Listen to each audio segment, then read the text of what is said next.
Yesterday, the 4th of July, and it was very celebratory and festive. Of course, the massacre in Illinois overshadowed everything, as we talked about earlier.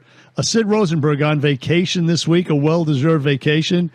I'm honored to have in the studio to co-host with me this morning, in Sid's absence, the owner and operator of 77 WABC, Mr. John Catsimatidis. Mr. Katz, you must be... I know you were at the church yesterday, the downtown, the Greek Orthodox Church, the reopening. This week, we had the reopening of the Greek Orthodox Church, you're right, but we also have the Clergy Lady Congress, which is, we have 580 churches in the Greek Orthodox Church in North America and 9 dioceses, and each church has like 4 or 5 representatives, and so we have a few thousand people in New York City, and I'm dealing with that all week. Yeah, no, it's a lot. I'm marveling at, again, as I talked about earlier, your energy.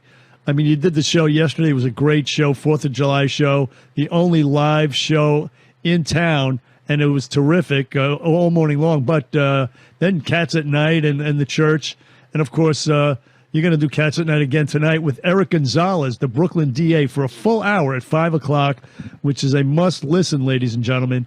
Again, get that 77 WABC app. But your energy is just off the charts. I mean, you don't stop, and I marvel at it and aspire to have that sort of energy at some point in my life. But how are you feeling this morning, sir? I feel good. I mean, you know what the problem is? I was so tired last night. I went home after I gave a speech to the Clergy Lady Congress at about 5:30. That's why I couldn't be on the 5 o'clock show yesterday. I preached unity. I talked about attack on religion. Remember what we said? One of the places where they're attacking is religion. And you know, I've asked my Democratic friends, why are you allowing these people to attack religion in the Democratic Party? Yes. And I spoke about that. I spoke about unity. And it was a short speech, about 10 minutes. And I was glad to see it was the first Clergy Lady Congress we had in about 4 years, and because of COVID. And I was glad to see all my old friends and the bishops. The patriarch sent his representative here, and also the Archbishop of Europe was here. And wow, yeah, and well, yes, and I got that going all week. So I'm doing double duty. I'm running my companies, helping at WABC, and doing my duty to God and my country. You certainly are. You're one hell of an American treasure. You are, John Catsimatidis. This radio station, a testament to that, keeping truth out there. This iconic radio station, which without you, Mr. Katz, might not be here, but it's here. Bernie, we jokingly say, but it's more true than not. At the end of our 5 o'clock show, we play the Superman theme song, and we say, what do we stand for?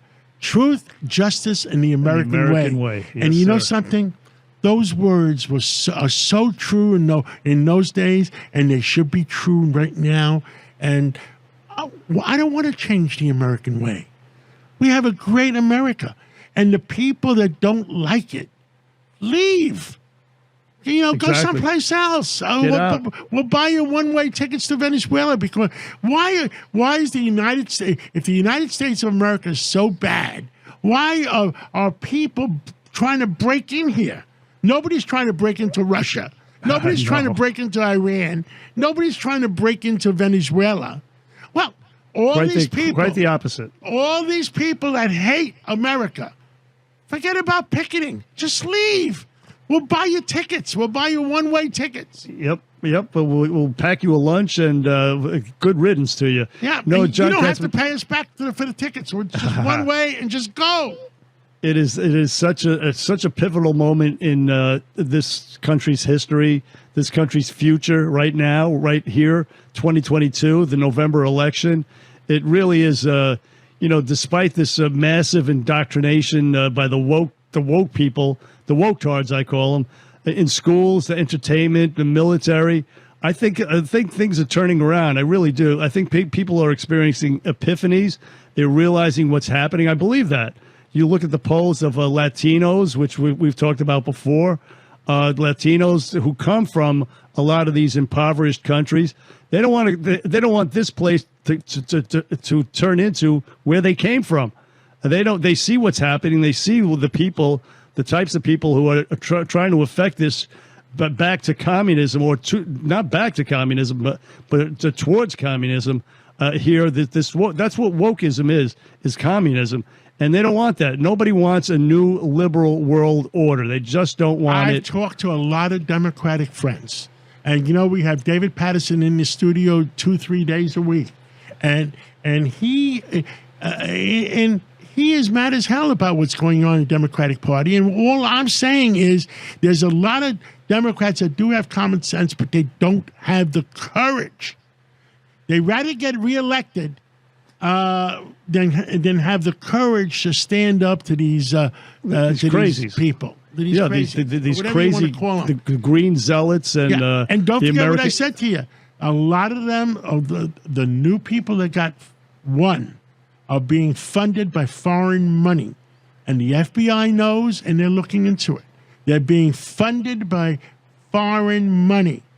So, read between the lines. I know a few more things I can't talk about, but it's horrible. Things. It's very sneaky. It's insidious. It's nefarious, and we have to wake up. I mean, you know who's a big target right now? Carolyn Maloney, my friend Carolyn. Carolyn has been my friend for 30 years. A moderate Democrat congresswoman. And she was a moderate Democrat. They're forcing her to be more left wing. They're forcing her. Yes, they're and they cave. People like, I don't know her, but they rather get reelected than argue, which is wrong. Exactly, which is terribly wrong. They're selling out their country because they're afraid. If she's running against Jerry Nadler, and Jerry Nadler is my friend, but I think Carolyn Maloney will beat Jerry.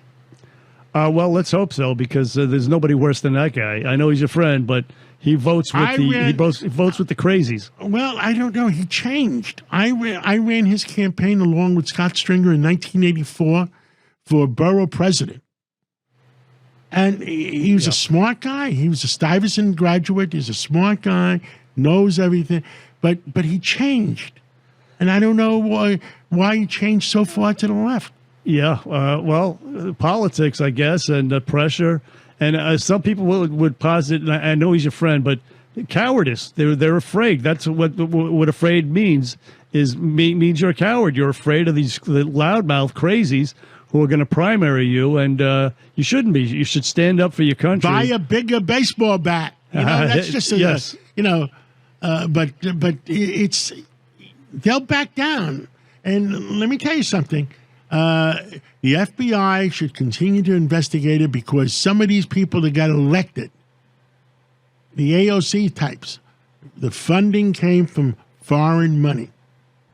Yes, indeed. See, what happens is the foreign governments give the money to their American nationals. In other words, if you're a American citizen, the foreign government gives it to you, and then you theoretically give it legally to the